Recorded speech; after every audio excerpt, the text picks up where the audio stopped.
Hi all, I M Hisana Ibrahim. ഞാൻ ഈ October 10th DH exam attend ചെയ്തത്. മാഷാ അല്ലാ, ഫസ്റ്റ് അറ്റംപ്റ്റിൽ തന്നെ എക്സാം പാസ്സായി. Thanks to overall Medventure team. Then special thanks to doctor Ando sir and my mentor Jubairiya ma'am. Ando സാറിൻ്റെ class എല്ലാം ഞാൻ കേട്ടിരുന്നു. എല്ലാ ബേസിക് ക്ലാസ്സസും കേട്ടിരുന്നു. നല്ല യൂസ്ഫുൾ ആയിട്ടാണ് തോന്നിയത്. ഓരോ പോർഷൻസും ഒരു ഡീപ്പായിട്ടുള്ള ഐഡിയ കിട്ടിയിരുന്നു. കാൽക്കുലേഷൻ പാർട്ടായാലും ഓരോ പ്രോബ്ലംസും സർ ഒരു ഈസി മെത്തേഡിലാണ് എക്സ്പ്ലെയിൻ ചെയ്തിരുന്നത്. ദെൻ ജുബേരിയ മാം എക്സാം ടൈമിൽ എന്ത് ഡൗട്ട് ഉണ്ടെങ്കിലും മിസ് അപ്പം തന്നെ ക്ലിയർ ചെയ്ത് തന്നിരുന്നു. Thank you so much.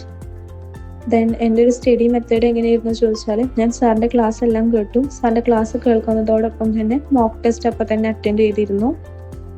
Then basic class കേട്ടതിന് ശേഷം important files most recently important files എല്ലാം കവർ ചെയ്തു. ഏകദേശം 2 times കവർ ചെയ്തു.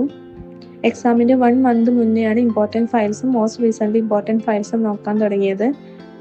എനിക്ക് അതിൽ നിന്ന് എക്സാമിൽ ഡയറക്റ്റ് ആയിട്ടും ഇൻഡയറക്റ്റ് ആയിട്ടും കുറേ ക്വസ്റ്റ്യൻസ് വന്നിട്ടുണ്ടായിരുന്നു.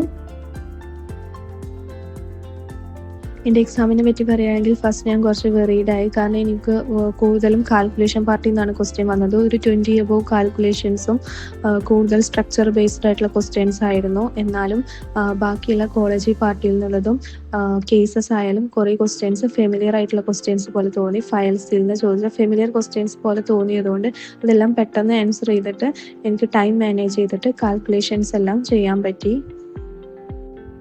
ഇനി എക്സാം എഴുതാൻ പോകുന്നവരോട് എനിക്ക് പറയാനുള്ളത്, സാറിൻ്റെ ബേസിക് ക്ലാസ്സസ് കേൾക്കുക. ടെക്സ്റ്റ് ബുക്ക് മെറ്റീരിയൽസ് നന്നായിട്ട് കവർ ചെയ്യുക. മെറ്റീരിയൽസ് കവർ ചെയ്ത് കഴിഞ്ഞാൽ ഓരോ പോർഷൻസിനെ പറ്റിയിട്ടും ഒരു ബേസിക് ആയിട്ടുള്ള നോളജ് കിട്ടും. ബേസിക് നോളജ്, ബേസിക് ഐഡിയ ഉണ്ടെങ്കിൽ ഫയൽസിൽ ഇല്ലാത്ത ക്വസ്റ്റ്യൻസ് ആണെങ്കിലും ഏത് ക്വസ്റ്റ്യൻ വന്നാലും ക്വസ്റ്റ്യനും ഓപ്ഷൻസും വെച്ചിട്ട് നമുക്ക് ആൻസർ ചൂസ് ചെയ്യാൻ കഴിയും. പിന്നെ ഇമ്പോർട്ടൻറ്റ് ഫയൽസും മോസ്റ്റ് റീസെൻ്റ്ലി ഇമ്പോർട്ടൻറ്റ് ഫയൽസും റിപ്പീറ്റ് ചെയ്ത് പഠിക്കുക. ഏകദേശം 2 times എങ്കിലും കവർ ചെയ്യാൻ നോക്കാം. That's all. Good luck. All the best. Thank you.